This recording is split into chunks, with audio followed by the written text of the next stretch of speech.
Humana Ideia, com Fernando Moraes. Olá, seja muito bem-vindo, bem-vinda ao nosso Humana Ideia, o humano fazendo a diferença aqui na tela da Band+, o humano no espectro do protagon grego, sim, do protagonista, mas não esse do mundo ocidental, do que aparece mais, que tem milhões de seguidores, não, do humano no sentido grego da palavra, aquele que não esmorece diante das adversidades, sendo sempre o protagonista da vida, do tempo e das coisas. E hoje uma convidada muito especial, um ser humano que faz a diferença, ela, doutora Juliana Zuiani. Que alegria recebê-la aqui. Eu que agradeço o convite, Fernando. É um prazer estar aqui para ter uma conversa com você. E uma pauta boa, importante de interesse público, né? Falar sobre uma área da ciência, né, doutora?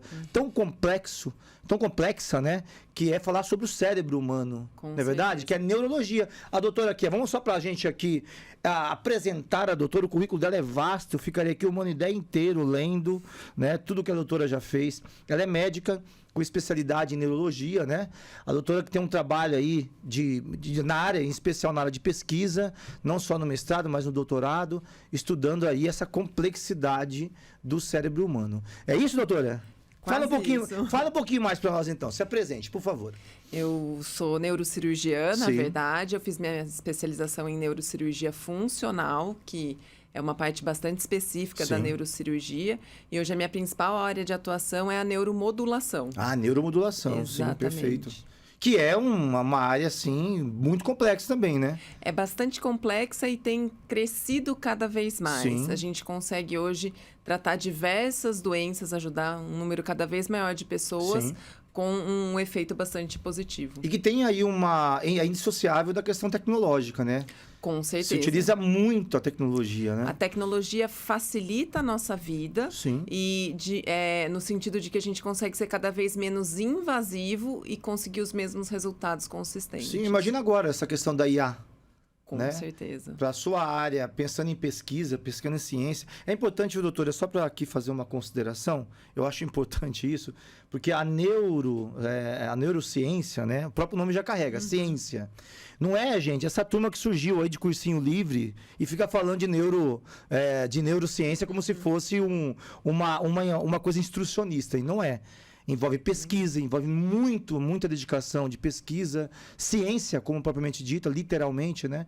E eu imagino que agora, com a tecnologia, na sua área especial, os avanços que a gente tem são significativos, né? Sim, cada vez com resultados melhores, tá? E a gente, nos próprios dispositivos implantáveis e que a gente consegue tratar doenças como Parkinson, por exemplo, Sim. lançando mão da inteligência artificial para melhorar o controle da doença, para melhorar a performance daquele paciente, já com um implante, não dependendo mais do médico, muitas vezes, para isso. Essa questão do Parkinson, né, a gente... Eu acho que todo mundo que está aqui nos ouvindo ou nos vendo, né, certamente conhece alguém que passou por essa situação. Eu estou com um amigo agora, um grande amigo, teve um diagnóstico de Parkinson e ele tem falado muito comigo sobre isso. Ele está apostando muito nessa relação da tecnologia com a neurociência, né? Tem avanços assim porque fala do chip, né, doutora? Mas tem alguns casos que não deram certo, né? Na verdade, eu costumo dizer que tudo depende de um bom diagnóstico Sim. e de uma boa indicação. Então, assim, um tratamento é melhor do que outro? Para você pode ser, para outra pessoa pode não ser. Então, o importante é a gente diferenciar quem é aquele paciente que pode se beneficiar de um ou de outro tratamento. Então, o implante do chip, que é o eletrodo cerebral profundo, que hoje ainda é o padrão ouro para o tratamento da doença de Parkinson, avançada, num estágio inicial, não, medicação é suficiente. Ele ainda é o padrão ouro, a gente melhora cada vez mais a tecnologia, a gente consegue minimizar efeitos colaterais naqueles casos que não deram certo, tá? Mas hoje a gente consegue lançar mão de outras coisas que também o estimulador cerebral profundo não consegue tratar. Por exemplo, um freezing de marcha, que é aquela hora que o paciente congela no caminhar, o paciente com Parkinson avançado. Aquela travada, né? Isso. Para isso, a cirurgia não é tão benéfica, tá? Então, hoje a gente, com a neuromodulação não invasiva, consegue otimizar os recursos da fisioterapia. Quando a gente faz as duas casadas, a gente tem um resultado muito melhor, conseguindo devolver a funcionalidade para a maioria dos pacientes. Que é o que, na verdade, quem está com um diagnóstico desse é o que é da vida, né? voltar a ter os movimentos mais tranquilos, né? Com certeza. O Parkinson, ele não tem cura. Sim. Se a gente for falar do Parkinson, ele é a segunda doença neurodegenerativa mais comum.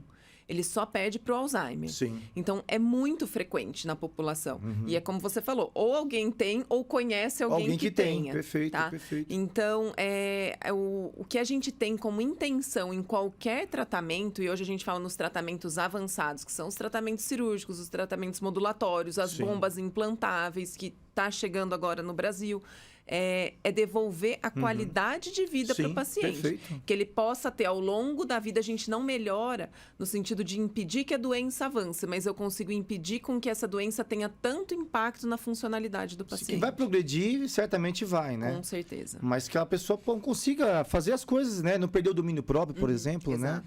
Conseguir trabalhar, conseguir ter uma qualidade de vida.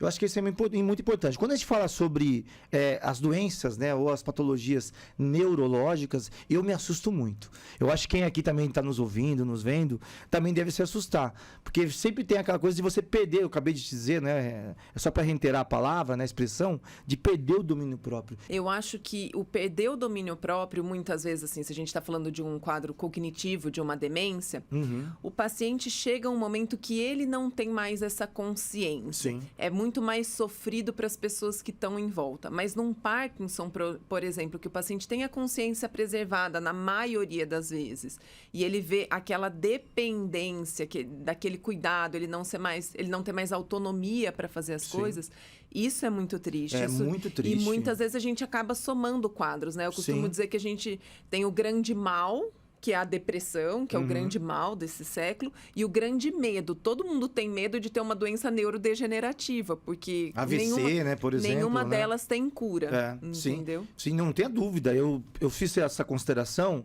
até porque eu, assim, tô vivendo uma situação de um amigo próximo com isso, e é como se eu olhasse para ele e eu já não ouvisse mais. Especialmente com a questão da demência. É como se aquela pessoa que eu convivi... É um testemunho isso, pessoal, tá? O pessoal sabe aqui no Humanideia, eu sou dos emocionados. Eu prefiro os dos emocionados. E sempre que eu olho, eu fui visitá-lo faz pouco tempo, parece que um pouco dele já se foi. Mas ele tá ali, fisicamente. Mas a historicidade, tudo aquilo que a gente viveu, parece estar se esvaindo. É isso que é triste, né? É muito triste e muitas vezes a gente consegue fazer algo por isso, para desacelerar a progressão na fase inicial. Chega um momento que a gente já não consegue. Então, por isso, hoje em dia, o foco da neurologia, da neurocirurgia funcional, é a gente fazer uma detecção precoce daqueles pacientes que têm risco e sempre divulgar a prevenção. Perfeito. Esse é o melhor caminho. Como toda doença, né, doutor? O diagnóstico precoce ajuda muito, né? A gente vai para um rápido intervalo. Pessoal, não saiam daí. Essa conversa boa e oportuna de interesse público com ela, doutora Juliana Zuiani, Humanideia. Volta já.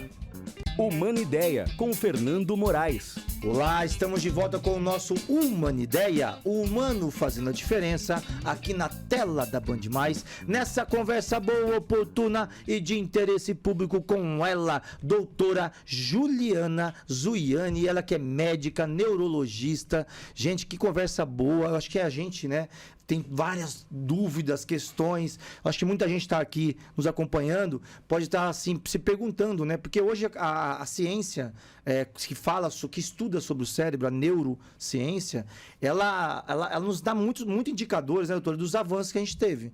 Pensando numa cadeia temporal não tão distante, de 10 anos atrás, os avanços são significativos, né? E, em especial com relação a essas doenças degenerativas e tudo mais.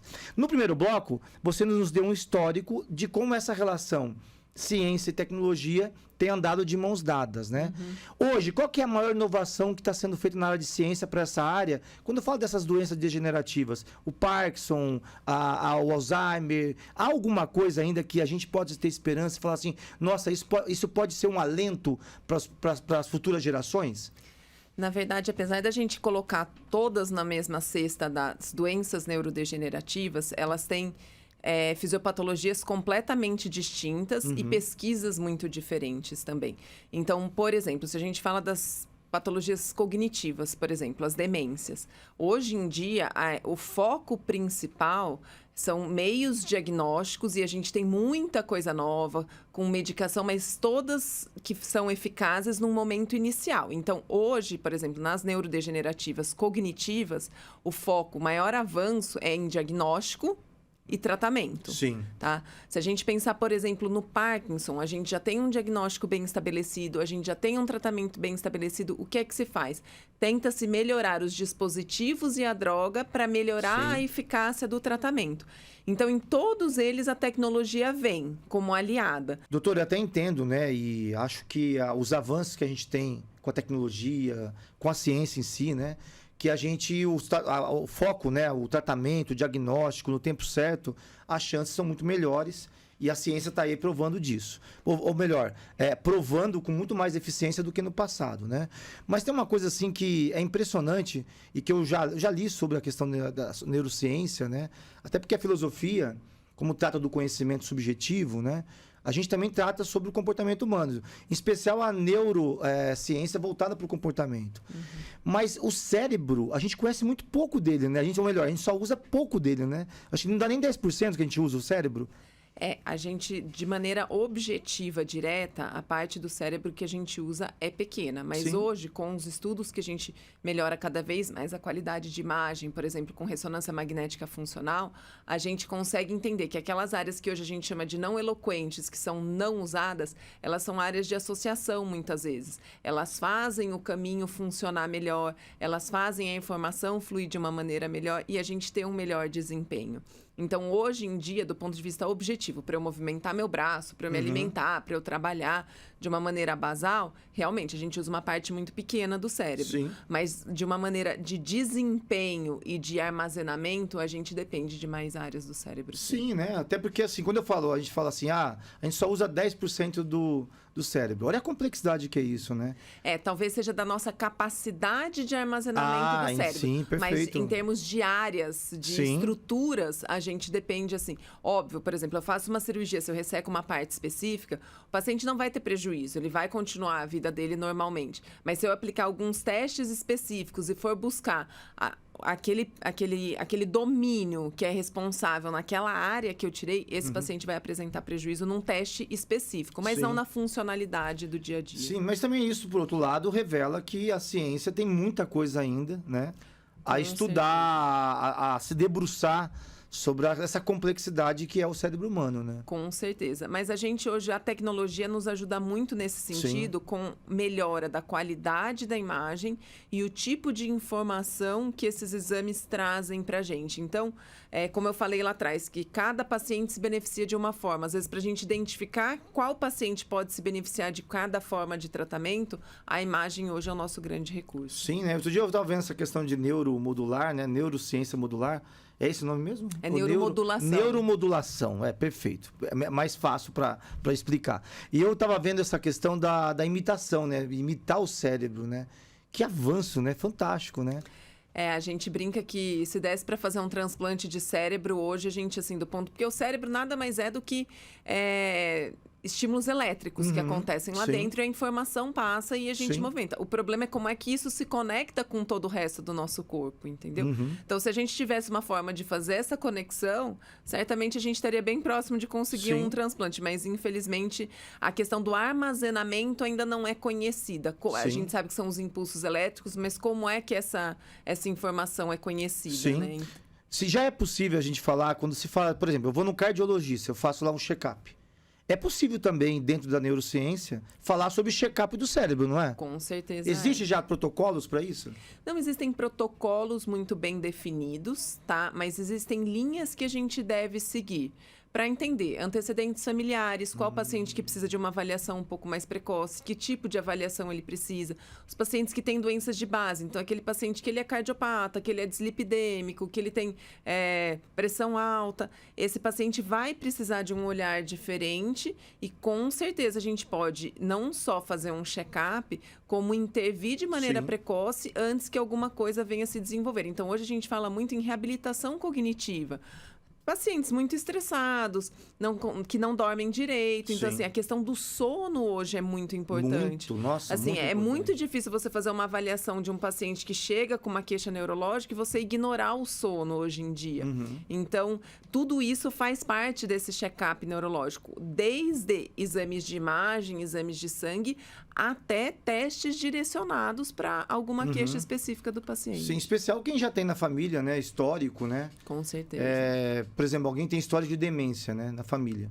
É muito mais fácil já com esse tipo de check-up já identificar possíveis problemas que no futuro poderão aparecer, né? Com relação à inteligência artificial que a gente falou, para Alzheimer, por exemplo, tem alguns aplicativos que são usados por médicos, é óbvio, que eles conseguem, fazendo um teste num tablet, detectar com alguns anos de antecedência ao aparecimento de qualquer sintoma. Impressionante. Porque ele consegue ler o Sim. movimento ocular, ele consegue ler a movimentação, ele consegue entender o equilíbrio, ele consegue ver como você executa algumas tarefas e, isso tudo comprovado. Fazer uma previsão ali do seu desempenho se você tem um risco maior de desenvolver e a Sim. gente já começar a intervir antes mesmo dos sintomas aparecerem. Sim, o diagnóstico precoce mesmo, né? Com certeza. Não, sensacional. Doutora, a gente vai para um rápido quadro aqui no Humana Ideia, muito legal, chamado Ideia em Gestão, com o nosso consultor Felipe Amaro, dando dicas, orientação sobre o mundo do trabalho. Humana Ideia, volta já. Olá pessoal, sou Felipe Amaro, do quadro Ideia em Gestão, do programa Humana Ideia, com Fernando Moraes. E hoje o nosso quadro vai falar sobre cultura organizacional. Você já deve ter parado para pensar em como desenvolver ou até mesmo criar a missão, a visão e os valores essenciais para que todos os seus colaboradores compreendam como a sua empresa quer caminhar, como a sua empresa quer criar relações de negócio. É importante que se faça um diagnóstico organizacional para compreender as necessidades e as dores que a sua organização possui nesse momento. Após esse diagnóstico, a criação da missão, visão e valores deve ser compartilhada com todos os profissionais. Felipe, para quê? Para que todos saibam como essa empresa quer desenvolver os seus negócios. Isso é importante até mesmo para o alcance das metas. Essa e outras ideias você encontra aqui no nosso quadro. Humana Ideia. Voltamos já. Humana Ideia, com Fernando Moraes. Olá, estamos de volta com o nosso Humana Ideia, o humano fazendo a diferença, aqui na tela da Band+. Nessa conversa boa, oportuna, de interesse público, com ela, doutora Juliana Zuiani. Doutora, a gente falou no primeiro bloco, no segundo bloco, você muito preparada, muito qualificada, uma área difícil de atuar, né? Mas o que te levou a escolher a neurociência, né? A ser uma médica neurocirurgiã? O que te levou a isso? A neurocirurgia, apesar de eu amar, é uma especialidade bastante pesada na Sim. sua essência. São pacientes que são difíceis de lidar, com quadros que nem sempre a gente tem um bom desfecho. E dentro da neurocirurgia existe a neurocirurgia funcional, que eu costumo brincar que é a cirurgia plástica da neurocirurgia. São as cirurgias eletivas que a gente faz com o intuito só de ter benefício. A gente tem pouquíssimos riscos ali. Assim, Perfeito. existe como qualquer outro procedimento. Mas, por exemplo, é a cirurgia que aborda o paciente com Parkinson, que eu vou melhorar a qualidade de vida dele. Ele já tem uma doença, ele já vinha num acompanhamento, eu estou chegando só para somar. Sim. Então, é diferente de, eu vou tirar um tumor na sua cabeça. Sim. Então, o que me levou para esse lado e para poder atuar na neurocirurgia funcional, a gente precisa ter um conhecimento, além de anatômico, do funcionamento do cérebro muito minucioso. Sim, então, perfeito. por isso que eu acabei indo para esse lado. E há muitas belezas nisso, né? Com Nisso, né? certeza. Muita beleza, né? Eu vi um vídeo de uma senhora que ela fez uma cirurgia, também nessa área de neuromodular, né? E na questão funcional, né? Neurociência funcional. E ela dizendo de como aquilo mudou a vida dela. Porque ela não conseguia andar direito, ela ficava só numa cama. Aí trouxe de novo a identidade dela. É muito legal isso, né? Imagine para você, quando você tem um paciente que chegou ali nessa situação de uma qualidade de vida toda comprometida e sai dali recuperando movimentos, conseguindo fazer aquele passeio matinal, né? Quando que a pessoa adorava e deixou de fazer quando a doença se agravou. Deve ser maravilhoso, né? Com certeza. Infelizmente, ainda muita gente não conhece esses recursos, tá? Então, os pacientes, às vezes, chegam pra gente mais tarde. Tem aquelas situações que o paciente chega na cadeira de roda e realmente a gente consegue isso que você está falando de tipo, nossa, eu mudei a vida do paciente. Com certeza, mas hoje o que a gente mais vê é uma mudança, o paciente chega na hora certa e ele não sofre tanto quanto aquele paciente sofria antigamente. Ele não tem uma limitação tão grande para chegar até a gente.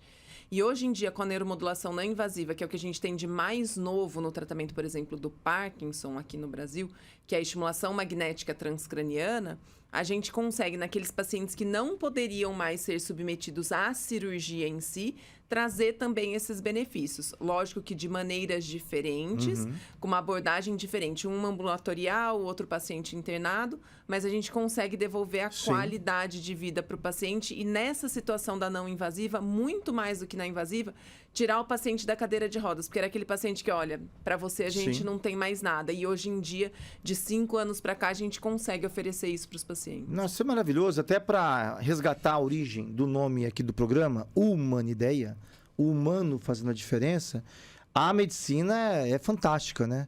Sim, pessoas que se dedicaram à medicina como uma formação, como uma profissão, mas vão além. Enxergam também como um processo, um ministério, né? De ajudar as pessoas, isso é maravilhoso. E tem tantas belezas poéticas, filosóficas, que eu poderia falar sobre isso, mas não é o centro da nossa conversa. Eu penso, sim, é uma área, como a gente disse há pouco, né, nos 2 blocos, com muita complexidade, com muitos avanços, mas também com muitos desafios, né? Hoje, assim, pensando na neuromodular, qual que é o maior desafio? Quando você disse assim, poucas pessoas conhecem. Como é que faz para as pessoas terem acesso a isso? Eu acho que primeiro é a formação médica daqueles médicos que são mais acessíveis, os médicos do dia a dia do paciente conhecerem isso. Mas eu não estou falando que seja uma questão deles não serem bem formados ou não estarem bem... Dentro do hospital onde a gente atua, onde a gente faz a cirurgia, muitos médicos lá, quando vêm, nossa, mas vocês fazem isso? A gente não sabia, entendeu? Perfeito. Então, eu acho que, assim, o acesso à informação é o primeiro passo. Isso que você faz aqui é fantástico de divulgar nesse sentido. E ainda o custo. Alguns tratamentos a gente não tem disponível pelo SUS, tá? Principalmente os não invasivos. E eles ainda têm um custo mais alto quando a gente pensa em custo absoluto. Mas se a gente avalia o quanto o paciente melhora, o quanto eu consigo devolver de funcionalidade, o quanto ele deixa de ter complicações, é uma coisa que deixa facilmente de ser custo, se paga. né? Com certeza. Deixa é um investimento. Custo. Sim. Vamos falar um pouquinho da clínica? Com a certeza. Clínica Zuiani, que carrega o seu nome. Quantos anos tem a clínica? A clínica, na verdade, tem muitos, porque começou com meu pai lá atrás. Já vem de família. Seu pai também era neurocirurgião. Meu pai neurocirurgião. É neurocirurgião então tem uma motivação do seu pai aí, né? Um pouco. Que coisa boa. Mas teve, sim, óbvio, uma influência. Ele sempre foi um exemplo muito grande, mas sempre me deixou fazer as minhas escolhas. E de um tempo para cá, a gente direcionou bastante para essa questão da neuromodulação, a clínica. A gente, óbvio, neurocirurgia geral atende. E a gente atende muitos pacientes que vêm de outros colegas para fazer o tratamento de neuromodulação. Os pacientes não precisam ser todos pacientes meus para poder ser submetidos ao tratamento. E muito pelo contrário, a gente valoriza muito esse intercâmbio. O paciente que vem, eu trato, ele volta, a gente discute, a gente define o melhor caminho para poder oferecer o que tem de melhor ali para os pacientes. A clínica fica em Campinas. Fica aqui em Campinas. Onde que fica, doutora? Shopping Galeria. Logo atrás do Shopping Galeria, um condomínio que chama Spot. Tem redes sociais? Temos Vamos redes divulgar? sociais. Vamos sim. O Instagram é @clínica_Zuiani. Zuiani, perfeito. O Facebook também, Clínica Zuiani Neuro. Facinho, perfeito. E a gente tem no Instagram todos os acessos aí ao pra WhatsApp, agendamento. nosso site para agendamento. Doutora, tem algumas pessoas que só estão nos vendo, outras só estão nos ouvindo, né? E tá aqui pensando, assim, procurar a clínica numa situação de acordo com o seu diagnóstico já, né? Mesmo que a pessoa pense, mas tem algumas coisas que não tem no SUS. Mas você acabou de dizer que, às vezes, o custo deixa de ser custo, quando você vê o benefício, né? Mas hoje, de qualquer forma, com a tecnologia, com o advento de uma série de outras interposições, o acesso está muito mais fácil hoje, né? Com certeza. Por exemplo, aqui em Campinas, na PUC Campinas, no hospital da PUC, a gente tem, pelo SUS, inclusive eu participo desse projeto, o DBS, o eletrodo cerebral profundo para o tratamento de Parkinson. A gente já tem inúmeros pacientes tratados. A gente está envolvido num projeto novo aí com o governo do estado para poder oferecer equipamentos de melhor qualidade para esses pacientes. Hoje em dia, no SUS, por exemplo, a gente precisa fazer a cirurgia em 2 etapas. Esse projeto contempla fazer a cirurgia numa única única etapa. Então, assim, diminuindo tempo de Perfeito. internação, diminuindo a morbidade do paciente ali, né? Sim. Então, a gente tem muitos recursos ainda pelo SUS, assim. São poucas opções que a gente ainda não tem. Tá. Mas eu acho que é uma questão de tempo também para ser oferecido. Não tenha dúvida. Doutora, a gente está chegando aqui aos segundos finais. Uma pena, volte mais vezes, porque essa pauta é super importante, né? Eu mesmo teria muitas outras perguntas para fazer, mas as pessoas podem acessar lá também, conhecer a clínica, fazer um agendamento, né? É uma área, assim, que as pessoas têm aquela certa...